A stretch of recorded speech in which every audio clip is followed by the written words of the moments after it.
Hi, everyone. Good afternoon, and welcome to the Our Children Can't Wait webinar series. My name is Caitlin McAloon, and I'm the Digital Communications Coordinator at CTS. Today, speakers will be discussing school finance, students experiencing homelessness, and racial justice in education policy.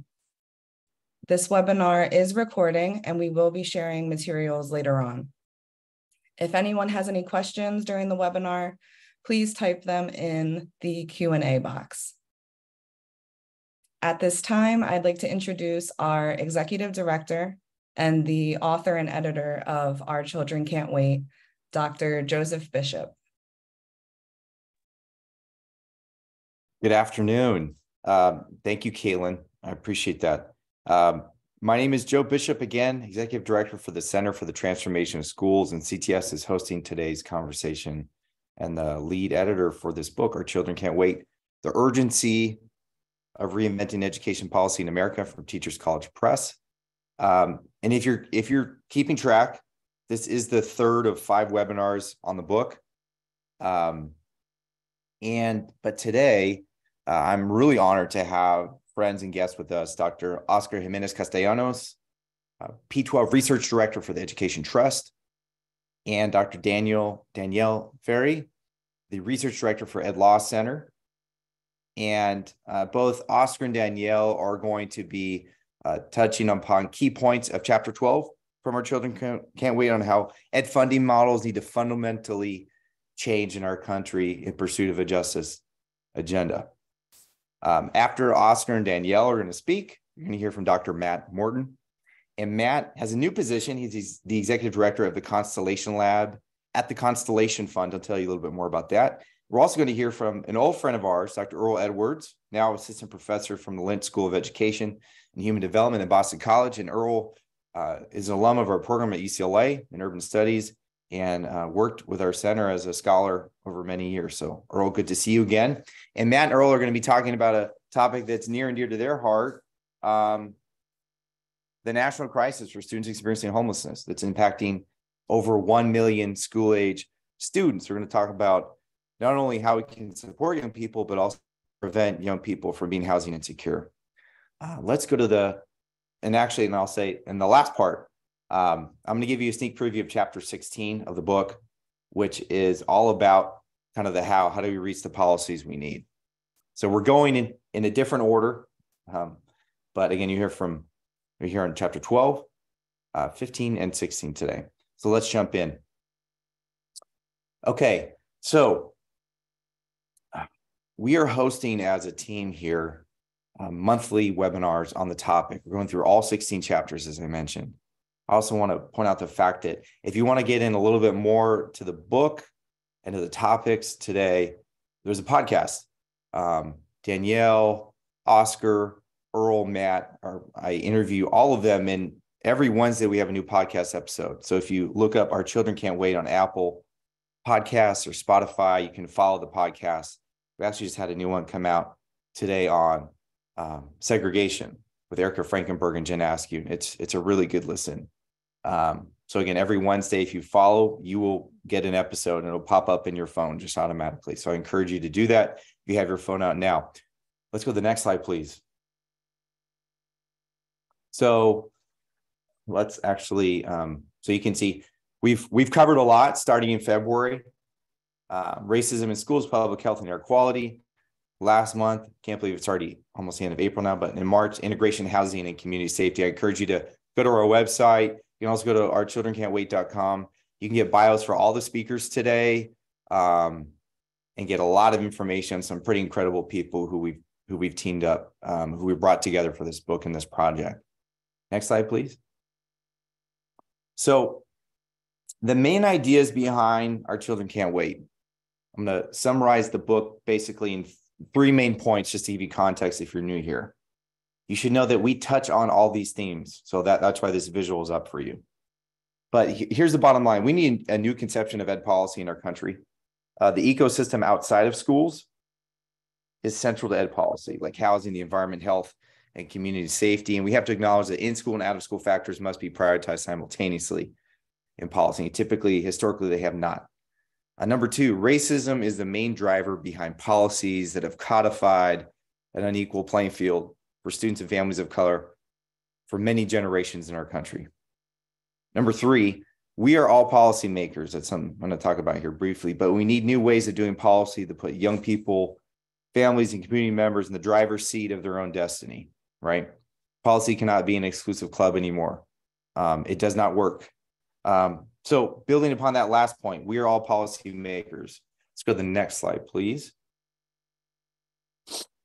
Bringing the vision together. How do we reach the policies we need? So this is the final chapter. We're doing it now today because I think it'll tie to the funding and homelessness piece pretty directly. Next slide, please. Thanks, Caitlin.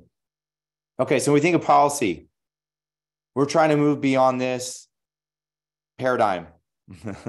Looking at a state house, state legislature, that's Sacramento, California's capital. We're trying to move beyond this idea of policy. This is the place and space where policy takes shape to this. Next slide, please.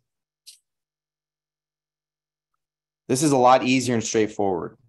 I'm kidding.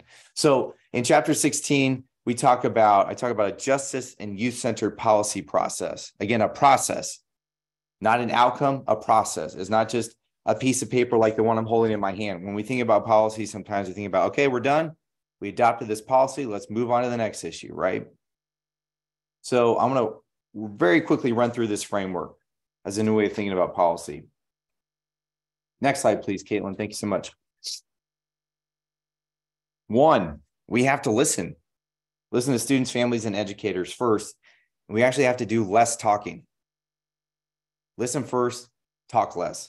We need to focus. We need focus groups, interviews, and spaces to listen about what we need. We often jump into, I would argue, the plan adopt space without actually listening or assessing the landscape first. So listen is a profound start to this process. Next step, please, or next slide, please. Number two, assess. We need to take inventory of existing policies, research, and efforts that are already focused on a topic or issue. Sometimes we think we have this amazing idea that nobody else has had. Or sometimes we ignore when folks say that's actually a really harmful policy, or we don't need that. We need less policies. So we need to assess the landscape again and look what's out there first before we jump in. Next slide, please. Plan. So we need to plan and prioritize and think about where we want to focus our efforts as potential solutions, our policy solutions. I think the key word here is prioritize. I was just in a state capitol a few weeks ago, and folks were saying that every member had a whole handful of bills. Nobody was talking to each other. They all had this big idea, but in some instances hadn't talked to their constituents or classroom teachers, but everybody had an education bill.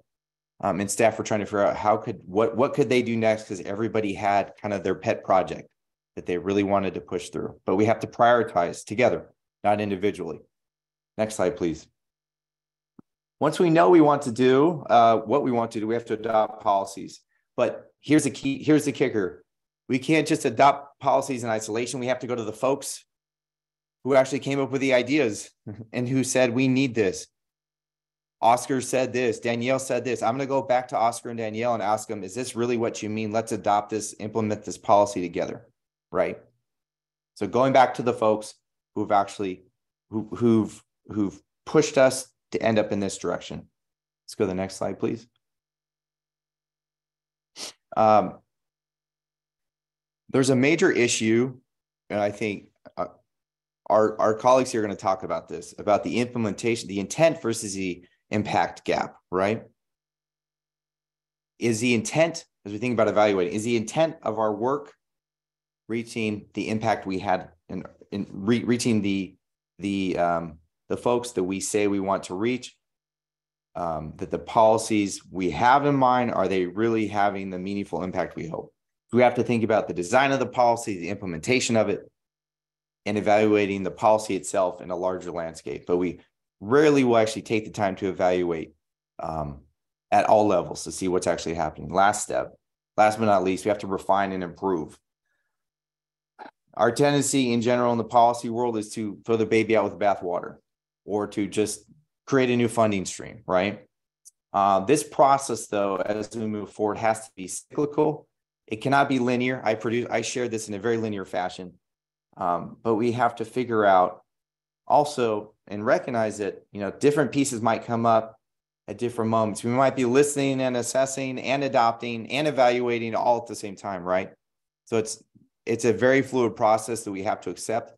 But again, the idea of policy as a process that we all are understanding and making sense of is critical as we move forward.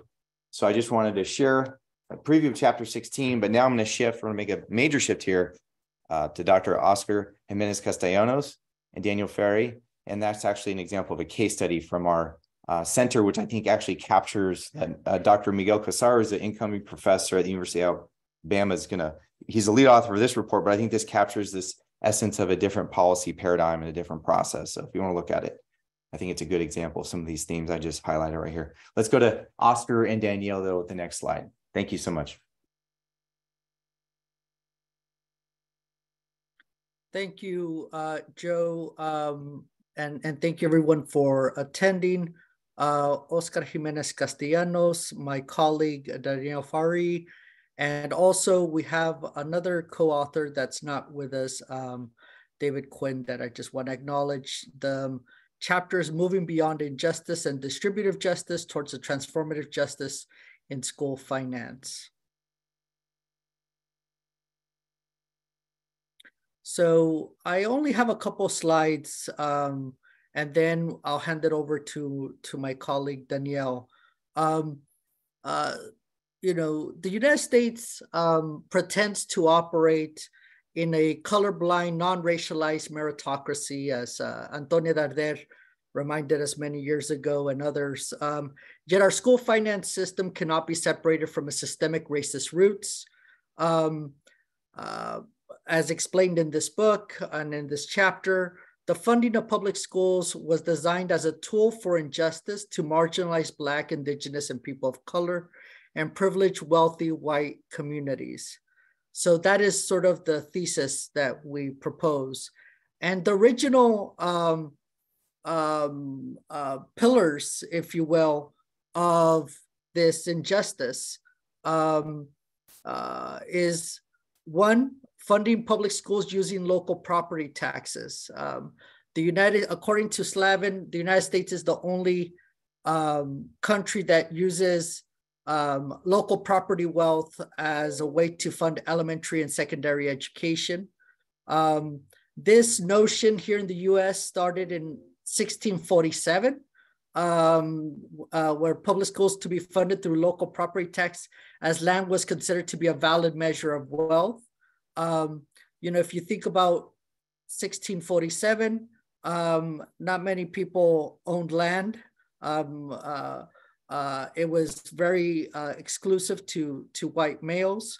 So indigenous folks did not believe in land owning, and Blacks at that time were not allowed, for the most part, to own land. So again, it was a construct that was from its inception, designed to sort of privilege those that actually had land. And thus creating this atmosphere that education belonged to them because they funded it through this local property tax. Education is not a constitutional right is another pillar of injustice. The United States Constitution does not explicitly mention education or guarantee any type of an education. 195 out of 203 countries include education in their constitution, including all the countries outperforming the United States on international education performance matrix.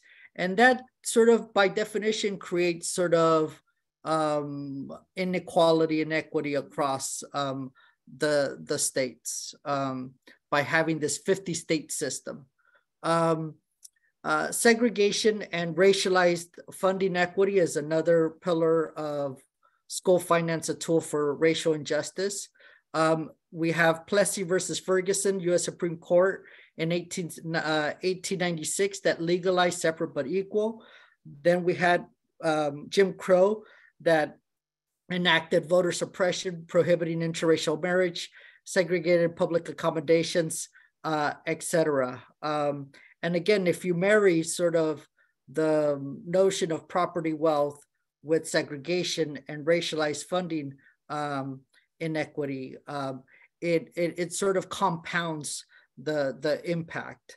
And also racialized redlining that was sanctioned by our government, as Rothstein in his book a few years back reminded us. Redlining, which sort of literally draws a red line on a map around a neighborhood that folks would not invest in, and thus drive down the property wealth.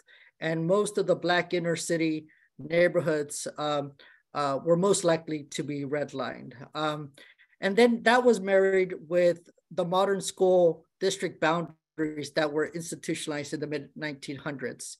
That sort of institutionalized school segregation by these district boundaries that were racialized, racially motivated. And very quickly, I'll move down to the civil rights movement and beginning of the school finance litigation era. So since education is a state issue, all of these court cases, starting with the Serrano case in 1971, and then we're in the 50th anniversary of the Rodriguez case, that sort of reaffirmed that education is not a US constitutional right. But there was a notion that we're questioning the state constitution's ability to fund education or fairness in funding education.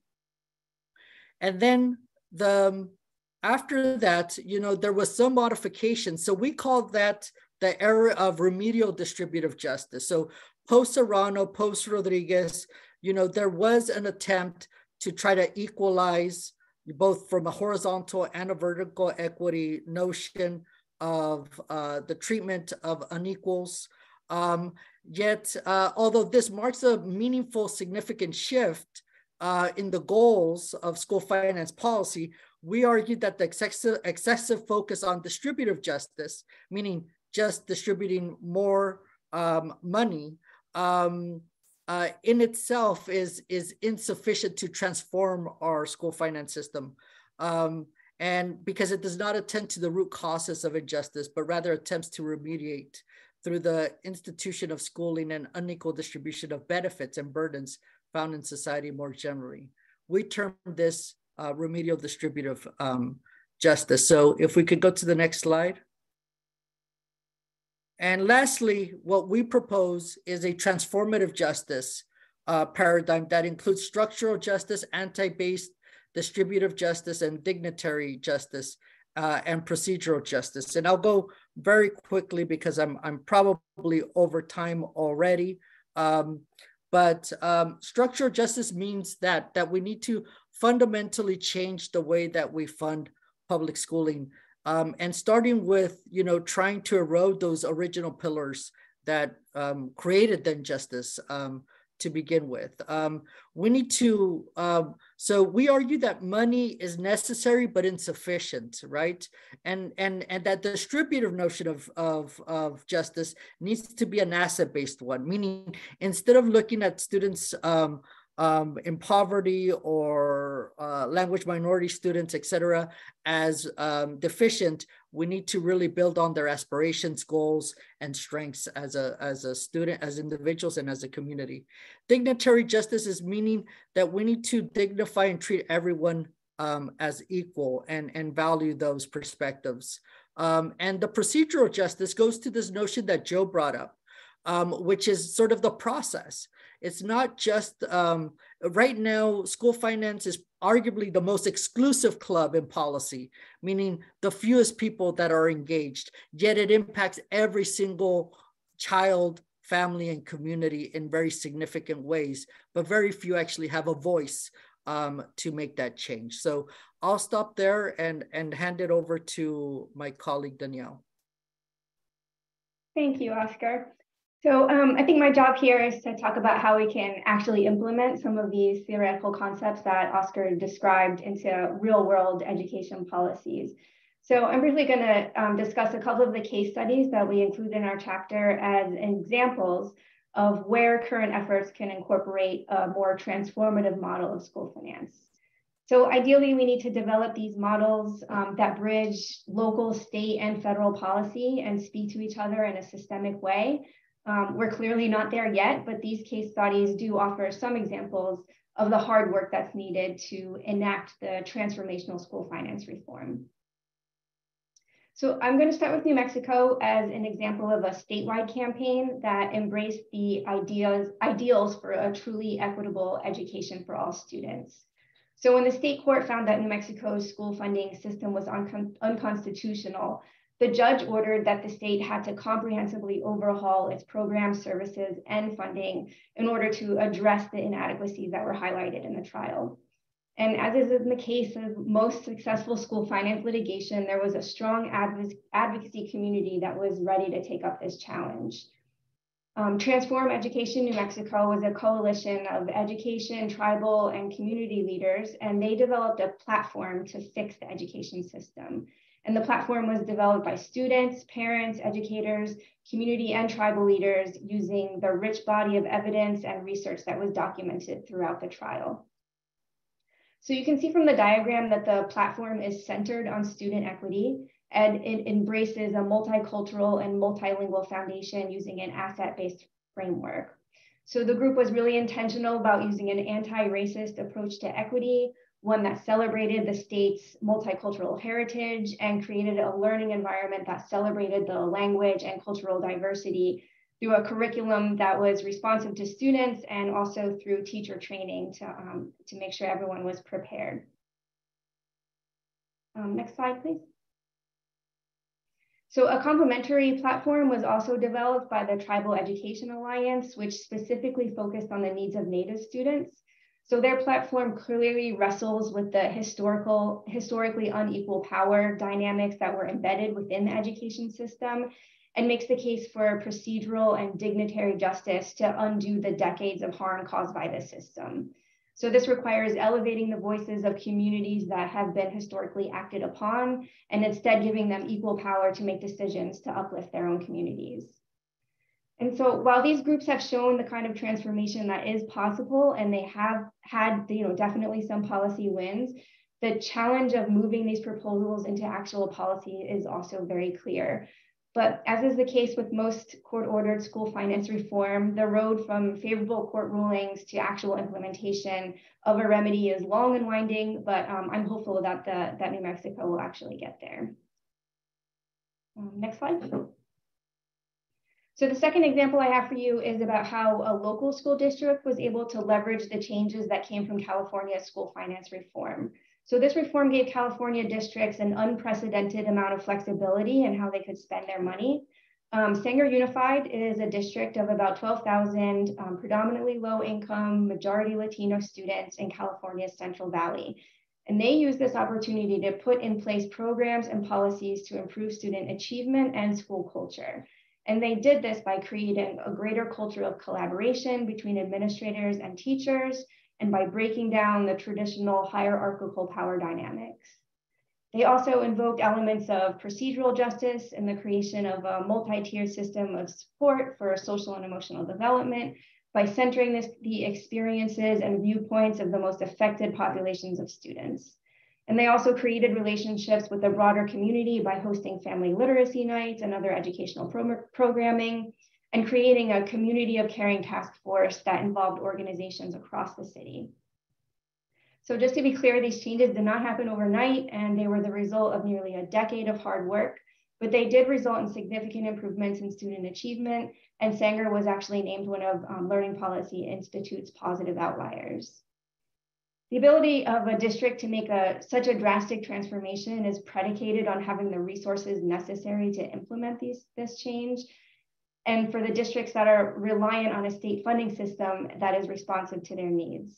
So in this sense, the example of Sanger shows how a local district can leverage opportunity from state policy changes to really impact student experiences.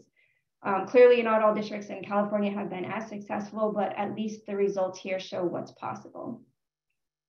So the examples we share today may be more reflective of the sort of baby steps that are initially needed to usher in more transformational school policy in the future. But I do think they demonstrate that if given the opportunity, schools and communities possess much of the knowledge of what is needed to radically transform our schools. We just need the political will to make the investments to make those changes possible. Thank you. Thank you, Dr. Farrie. And I just want to thank you to you and Dr. Jimenez-Castellanos for pushing us to think much more broadly about how funding could work, how the policies could work, and to also show examples, applications in the land of enchantment and Sanger Unified, the Central Valley, to see what's possible. And to your point, these are baby steps, but they're pretty powerful steps for us to learn from. So we're gonna shift from funding, is kind of driving a lot of things in policy, and shift to the really, you could say the byproduct when we have fundamentally unequal systems, unjust systems, and we talk about the national crisis for students experiencing homelessness. So let's go to Dr. Morton and Dr. Edwards. Yeah, thanks so much, Dr. Bishop. It's great to be with you all, and just so appreciate this opportunity and the fact that this issue is so prominent, and our children can't wait as a central educational equity issue, because student homelessness really does drive so much of the conversation in the direction, and students' outcomes and experiences and what that means over their lifetime. And like for many, this is personal to me. I'm a nerd. I like long walks on the beach and evenings of designing unbiased sampling strategies. I'm a researcher by training. And at the same time, I grew up with a lot of childhood trauma, lost my parents at a young age, and my household dealt with a great deal of severe mental illness and substance use disorders. But I was lucky because I had a high school English teacher when I was 15 who saw potential in me before I saw it in myself, and not only supported my educational track, but got me involved in local youth empowerment work in my community of Florida. And that changed my trajectory and really showed me the power of schools playing a big role, and the people in schools playing a big role in young people's trajectories. And yet so many other young people aren't so lucky, like my little sister, who has experienced homelessness even until recently because she didn't have the same fortunate resources and supports early on. And so this can make a difference, and it's personal at the same time. It's also very much rooted in the data. And so that's what we'll speak to today with my esteemed colleague, Dr. Earl Edwards. So next slide. Speaking to the point of the invisibility of this issue, I think for a long time, our society has treated youth and young adult student homelessness as a boutique issue, something that's specific and to just a small number of young people. And so one of the things that I had the opportunity to lead as a researcher in my last job at Chapin Hall at the University of Chicago was the first ever national prevalence and incidence study on youth and young adult homelessness, because we lacked even basic statistics on the extent to which this was an issue. And a far cry from what we've seen from point-in-time counts in the streets or shelter-based counts.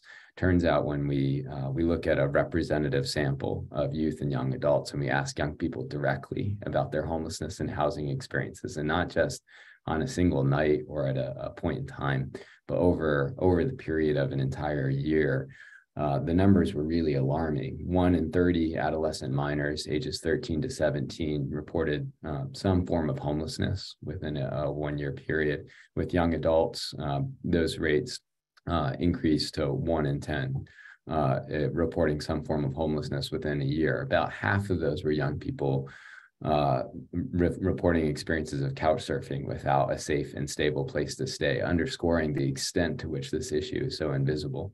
And this is not an East Coast, West Coast issue. This is not an inner city issue. This is an American challenge. In fact, when we broke the data down by the areas in which young people live, the percentage of young people reporting experiences of homelessness in rural counties was statistically equal to the share of young people reporting homelessness in urban counties. And so this very much is a national issue and challenge. Next slide.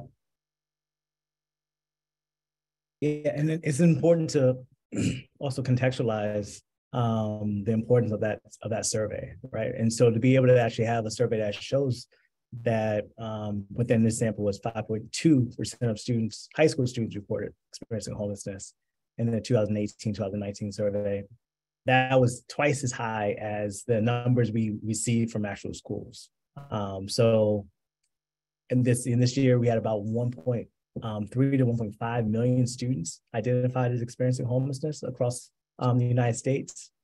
And we know that the number is undercount because currently how we are able to identify students within schools is either they disclose themselves or the homeless liaison happens to find out during their enrollment process.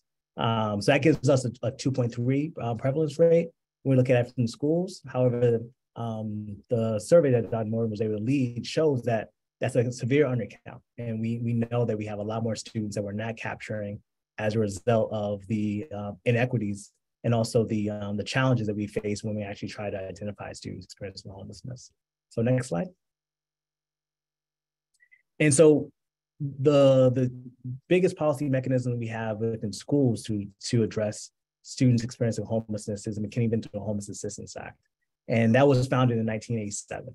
Now this policy is important because one is the first policy we had as a country that actually looked at homelessness as a public issue. So prior to 1987 and the passing of the McKinney-Vento Homeless Assistance Act, homelessness was seen as a private issue. So private charities, private citizens would help individuals from a charity perspective experiencing homelessness. However, the government and city governments did not see themselves as having the responsibilities of actually addressing it. So McKinney-Vento was a big win for the advocates that were organizing around housing justice during that time period. However, it still had the same ethos around this charity orientation around supporting students and supporting people experiencing homelessness. So one of the policy assumptions that McKinney-Vento has is that if you coordinate nonprofit organizations, charities together, then you can meet the needs of individuals experiencing homelessness. And so the federal government took the role of being a coordinator. And so providing some funding, however, really relying on private organizations to actually uplift and also support individuals experiencing homelessness. So in school districts, we have a homeless liaison whose role is really to centralize the different types of supports within a community. However, the policy assumption within this policy is that all communities have adequate access to the community partnerships they actually need to actually push these needs forward for youth experiencing homelessness. And so it really goes back to the remedial distributive justice kind of framework we talked about with the funding structure. We do not have equal access to actual resources in different places. And those areas that are racialized have even less access to actual resources. So some of the barriers that we see in the McKinney-Vento Homeless Assistance Act are one, lack of federal funding. Currently, there's about $60 per student that have been identified as experiencing homelessness within schools. Also, the McKinney-Vento Homeless Assistance Act grants are supplemental grants and they're competitive grants. So most school districts do not receive direct funding to actually address homelessness. Also, some folks have to take away some of their Title I funds to actually supplement students experiencing homelessness, which becomes a really big issue if you are a low-income, high-poverty school district. And so now you're taking away resources from other marginalized students to support another marginalized population. So it actually is a disincentive to actually identify students experiencing homelessness because you don't have the money to actually support the students once you identify them. Another big barrier is the misalignment of partner agencies. The McKinney-Vento Homeless Assistance Act has a broader definition of homelessness, which includes individuals and kids that are doubling up in couchsurfing. That is not the same definition or the same criteria that other public agencies use. So, for example, HUD does not use doubling up as an indicator of homelessness. Therefore, 70% of the students that are identified in schools for doubling up don't qualify for the actual resources that are actually happening within other public agencies. And the last one, and this is a theme I think throughout the whole book, is the colorblind implementation of our actual policies. So in 1987, when this policy was actually being established, we had cities in terms of Massachusetts, New York, DC, Los Angeles that had 60 to 70% of their homeless population identify as being Black. However, the policy, McKinney-Vento, does not include Black people experiencing homelessness in the actual framing. This becomes really important because the issues that were causing Black people to fall into homelessness were not actually being addressed within the actual policy. So housing discrimination, the negative impact of redlining, urban renewal, all these issues that were causing Black people to fall into homelessness were actually being captured in the actual supports we had to actually support individuals from falling into homelessness and also to be able to get out of homelessness faster. And that has a ripple effect, and it's still something that we actually see today. Next slide. And so when we have a colorblind implementation, we can expect to have these disparities that we see currently within our homeless student population. So Black students are 2.25 times more likely than white students to experience homelessness, and Hispanic students are twice as likely. Also, when we think about LGBTQ students, they are 2.18 times more likely to actually experience homelessness compared to heterosexual students. And it is even worse for our students who are identified as transgender. So not having the nuance between the different types of experiences being shown within our actual policies are leaving a lot of students out from actually receiving the services and also the supports they need to actually get help. Also, when you're thinking about these subpopulations, why they're falling into homelessness differs depending on these salient identities. As I mentioned, Black students and Black families are more likely to have housing discrimination, employment discrimination, and also gentrification of their communities, be drivers of them falling into homelessness or saving the homelessness, whereas students who might identify as LGBTQ may be facing more of a push-out mechanism of their family and also experiencing more street homelessness as a result of having to separate from the family due to other circumstances. So not having that nuance within our policies prevents us from actually serving these students with the actual services they actually need. Next slide. Thanks, Earl. And so what Earl's just highlighted with the data and some of the framing that I think he's offered really well around the disparities that we see in student homelessness is a very stark reality that if we really care about advancing educational equity and educational outcomes, it's central to the educational mission to address and prevent student homelessness as part of that agenda. We simply can't achieve educational outcomes that we intend to achieve at a population level without addressing housing and housing instability among students and their families as critical to that pathway. And that's for a few reasons. One, because students experiencing homelessness are disproportionately Black and Brown, Indigenous, and LGBTQ. And so that's where we see some of the starkest disparities. Second, we know that student homelessness is a top predictor of poor educational outcomes in learning and early school leaving. And then third, there is no single population, even when you control for income and race and demographics and other factors, that is struggling more in education than those who are experiencing housing instability. So just from a practical, efficient policy perspective, working with and supporting and providing resources, both educational and non-direct educational resources to this population is a really smart pathway to getting to better educational outcomes for our schools. So when we think about the how, this is not actually rocket science. There are good models for this and how we go about doing it, but the implementation and the will are among the great challenges that we face. When we were reviewing interventions, we conducted the first systematic review of evaluated programs and interventions for preventing and for addressing youth and young adult homelessness.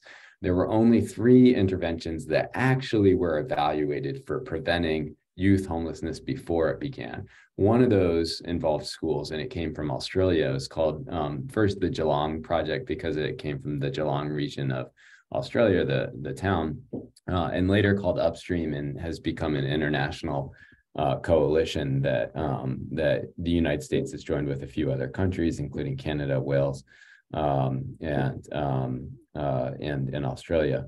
And what this really involves is a commitment to systems level interventions to preventing youth homelessness. And the Australians saw very good results when they implemented this initially. Over 3 years of implementing this systems level model that involves school and community collaboration, they saw a 20% reduction over 3 years in school dropout among young people in the schools that participated. And they saw a 40% reduction of young people entering the local homelessness system. So pretty sizable results from these early initial evaluations. So what we've worked on doing in North America and Canada and the US is starting to adapt this intervention model. And it's not dissimilar from models that already exist, including one, Danielle had referenced before, multi-tiered systems of support that in response to intervention models that schools are already implementing across the country. What this really tries to do is bring that framework into student homelessness and school dropout prevention. And that involves a few key elements. Next slide.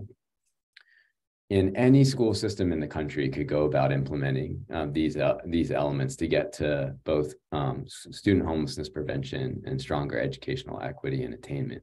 First is building out a strong school and community collaboration. So that means schools, in this case, middle and high schools, working really closely with local community-based organizations that specialize in connecting young people and their families with the resources that they need to disrupt pathways into homelessness or to help them come out of crisis. Connecting those resources that already exist and making sure that they're available to young people when and how they need them. Second is really key to making this an actual prevention model and not just another crisis response model. What makes this prevention is that these upstream school districts that are piloting this are implementing a universal screening survey. It takes about 15-20 minutes for students to complete. They do this at least once a year. They have an opt-out consent process for parents and students participate in the survey, and it includes not just questions about whether they're currently experiencing homelessness, though that's important because usually we find a better identification, again, when you ask young people directly than if we wait for them to show up in systems processes. But also it asks about risk factors related to their family or concerns or mental health or early signs of school disengagement. And using that information from these universal screening surveys, schools can then identify students that might need supports earlier so that we're not waiting until they're at a point of crisis. And because they have strong collaboration with community-based organizations, they can then connect those students and their families, depending on the need, to resources that are available both within and outside of the school. And that involves this youth and family support system, which usually involves a degree of coaching, case management, and advocacy on behalf of the young person and their family, so that they are getting access to the resources they need in disrupting those pathways, all the while using good data that's collected from the Universal Screening Survey every year through administrative data and through the qualitative human insights of young people and their families, so that this model is constantly focusing on its improvements. And equity underlies all of this. And we've seen other systems, for example, in juvenile justice, where we've seen significant reductions over the last 15, 20 years in the number of young people incarcerated. And yet there's a higher share of Black and brown young people in juvenile detention now than there were 15, 20 years ago. So we can't just assume that we're going to achieve equity through prevention as a generic construct. We have to center equity as a focus and a design intention in the work of prevention of student homelessness. So this is work that can be done. It's being piloted. Other school districts in partnership with local funders and researchers could take this on and adapt and model this. And it's not too indifferent from multi-tiered systems of support that schools are already implementing. Thank Next you. slide. Oh, sorry. Go ahead. Yeah, and just to conclude, yeah, we need stronger policies, and it needs to be an ecological model of support, and really making sure that we're having cross-system alignment to provide these resources, and we can actually have more of a one-to-one connection to different resources, using schools as a hub to actually be one of the places that actually centers this work, having the prevention and early intervention, and also decriminalizing the process of supporting youth experiencing homelessness. One of the biggest issues that we face is that a lot of families feel like if they share their experience with homelessness, they may lose their kids as a result of being investigated through Child Protective Services. And so really making sure that folks know that there is opportunity for resources to be able to help without having to feel like they're going to be criminalized if they actually share and disclose that information. So thank you for our section. All right. Thank you, Dr. Edwards. Thank you, Dr. Morton. So thinking about, gosh, bringing these worlds together for students experiencing homelessness and funding systems. So I'd like to go back to Dr. Jimenez-Castellanos and Dr. Farrie to ask the question. So it was highlighted that Title I has become a catch-all for everything at the federal level, right? For young people who are from, based on the federal definition, coming from low-income families. But for students experiencing homelessness, there's no direct money coming from the feds. There was one-time money as part of COVID relief dollars, $800 million, but that was rare. That was one-time money. I guess my question for you is, if you were to apply some of what Matt and Earl have pushed us to think about to a federal response to as we heard just now, well over 1 million students, probably much higher based on the survey that Matt led at Chapin Hall, what would an appropriate response be within this justice paradigm that you propose for us to think about today? Wow, that's a great question and a very difficult one. But I think if you think about just the transformative paradigm, right? Like, I think we need to also. So I would say, let's just apply each of those components one by one, and Matt and Earl can fill in when I may not have the expertise in their specific content area, but I'm thinking that structurally we need to sort of tackle sort of what is the root cause of homelessness, right? And so if we only sort of address the symptom of homelessness, then it will be sort of a never-ending cycle. And it's sort of like the same issue with just Title I and poverty in general. So if we don't really address sort of the structural issues, the root of the problem, I think that becomes fundamental, and I think it's worth investing in those types of issues. Secondly, if we think about an asset-based distributive justice notion, right? So homelessness, there's homelessness, and as was stated, across the country, urban, rural, West Coast, East Coast, etc. So, instead of really thinking about sort of like homelessness or the folks that are in that moment homeless, from a deficit perspective, if we think about sort of how can we sort of fund programs that actually build upon sort of the strengths and their aspirations as humans. And that gets into the dignity part, right? Like many times homelessness, we don't view them, right, as equals. We definitely don't view them with the same amount of dignity. So I think we need to really shift sort of our mindset in terms of really sort of seeing them as our neighbors, seeing them as our part of our community in much more meaningful ways. And lastly, thinking about the procedural justice, how many times, and this goes to your notion about the process too, Joe, right? Like how many times are homelessness really in an authentic way engaged in finding the actual solutions that would be most beneficial to them. Many times it's imposed upon them based on what's most convenient for government or for others. So those would be sort of my thoughts on the moment about sort of how to apply this framework, this transformative framework to this topic. Thanks, Oscar. And if folks have questions, please don't be shy. I see Joey Harity is not shy. Thank you, Joey. He's putting questions in the chat box.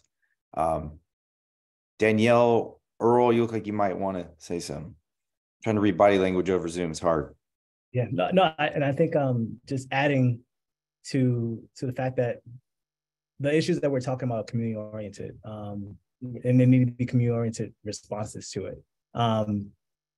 In order to best support students experiencing homelessness, part of it is making sure when we have programs, they're community-based, they're community responsive, and they're building back into the actual community. So one of the challenges that happens is that we have nonprofit organizations that come in from national perspectives into communities, receive a lot of funding, but that funding in the human capital doesn't stay within the actual community. And so we constantly are having to continually bring in outsiders to actually address these issues. One thing I noticed within my research as a doctoral student was a lot of the students that were experiencing homelessness in the studies I was doing were receiving support from local Black community-based organizations that had nothing to do with supporting students experiencing homelessness. However, they were part of the community and it was supporting the individuals and kids that they had in their community. And so part of the answer is also making sure that we're providing the actual foundation within these communities to be able to actually address some of these needs. And we're putting dollars into that community so there's more housing and more employment opportunities for folks within the actual spaces.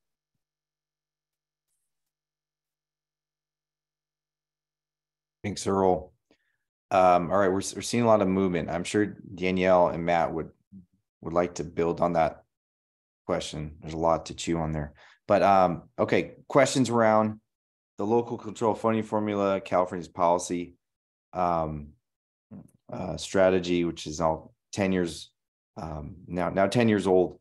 So there are policies in California around greater transparency, even the governor's proposal.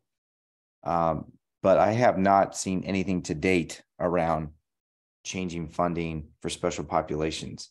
But it's a great question, Janet. And then Edith, how are pushbacks and backlash dealt with in order to continue pushing for? Yes. So the kind of the political landscape, giving direct cash to students experiencing homelessness from Carmen. So let's go to the political landscape that creates barriers, which Matt talked about a little bit and Oscar a little bit as well. Actually, we all have. And then let's shift to this idea of direct cash. Who wants to take the direct cash question, maybe, which might be a little more straightforward? I can take that one. It's something I've been working on a fair amount. So first, I think it's a really good question. There's a lot of movement there. When we started work, when I was at Chapin Hall on direct cash transfers for young people experiencing homelessness, nobody else was really willing to push that. And then COVID happened, the murder of George Floyd, and there was increasing attention to the use of direct cash assistance as a model. This is not new.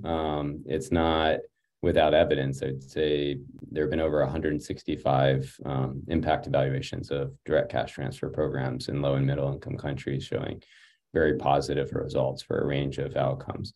A lot of this then led to a conversation where youth with lived experience themselves elevated direct cash as a really useful, flexible instrument to help them exit homelessness, pursue their own aspirations, and pursue the type of housing that made sense for them. So they could also often come up with faster, more creative solutions to their housing needs. For example, getting into an apartment share with another young person, or paying to stay a little bit more with a family member by helping out with the utilities, or being able to find all different types of arrangements, or they might be able to pay for their housing and then start investing in a car or their education so that they've got long-term housing stability support. So they came up with a whole range of creative arrangements. We started this in New York City.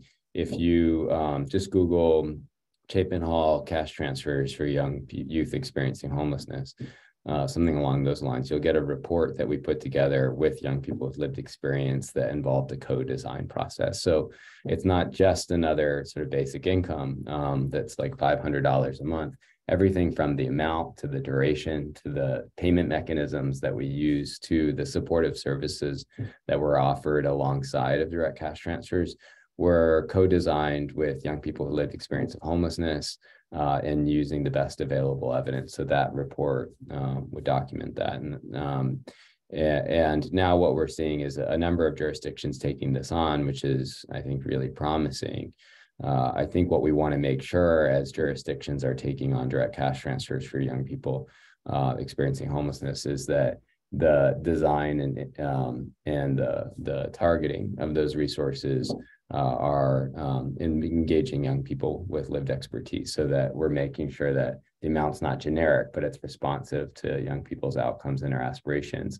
And that when young people say they face more than financial barriers to success and thriving, that we're hearing that, and we're making sure that that direct cash assistance is accompanied by the types of informal, local, community-driven supports and services that young people say they need as well. And Matt, thanks for your leadership in the space. What do you think about cash transfer and trusting young people to know what they need and what's best for them? And the research too to back it up.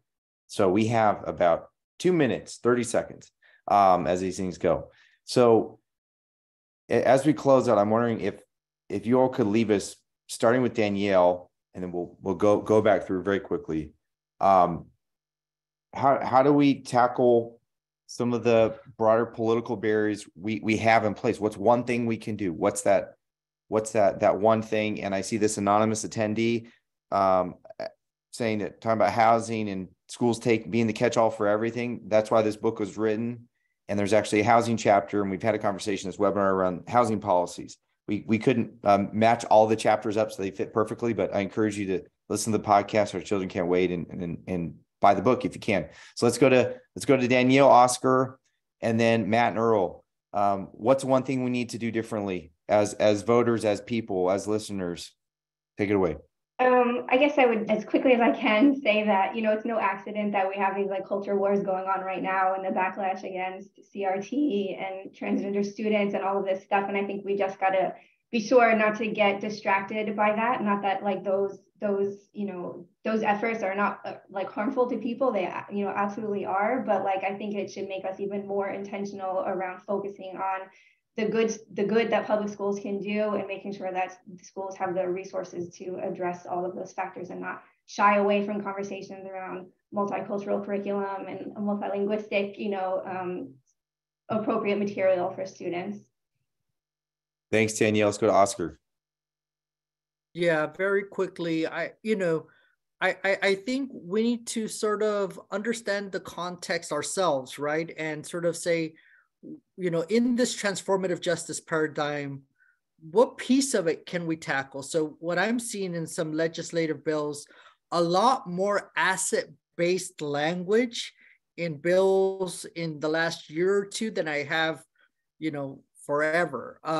So I think, making sure that we stay vigilant, stay involved, and stay active, and, trying to think about sort of what component of it can we influence, whether it be the asset-based framing or whether it be the procedural, how can we as citizens get engaged in sort of deciding how we fund our schools? Let's go to Matt and Earl. Insist and demand that student homelessness and educational equity are seen and acted on as deeply interacting issues, and move more upstream with prevention. And last, I think it's really important that we recognize schools can't do it all. And however, we as educators and those in schools have to see the interconnections between the agencies and advocate for agency policies to change in order to actually meet the needs of all our students. And so thinking about students experiencing homelessness, there needs to be more conversation between our educational policies and our housing policies and like agencies like HUD and HUD funding agencies that really meet the needs and also are talking about students and talking about youth from the perspective of being students. Schools can't do it all, but we can see a lot of the issues, and it's really important that we're acting on changing the policies that we can within the schools, but also advocating for the policies outside of school to actually change to meet the needs of our kids. Well put, Earl, well put. I just want to thank this esteemed panel for your time, your leadership, your scholarship. Come back, everybody. Mark these dates on your calendar, May 10th and June 14th. We're talking youth organizing and talking about the justice system on May 10th. And we're going to talk about how our history can inform our way forward on June 14th. So mark the dates, sign up, register today, and please buy the book so you can read from these amazing folks and listen to the podcast. And just thank you all for spending an hour of your day with us. Thank you for your time, commitment, and we will continue the conversation very soon. Thank you, everybody.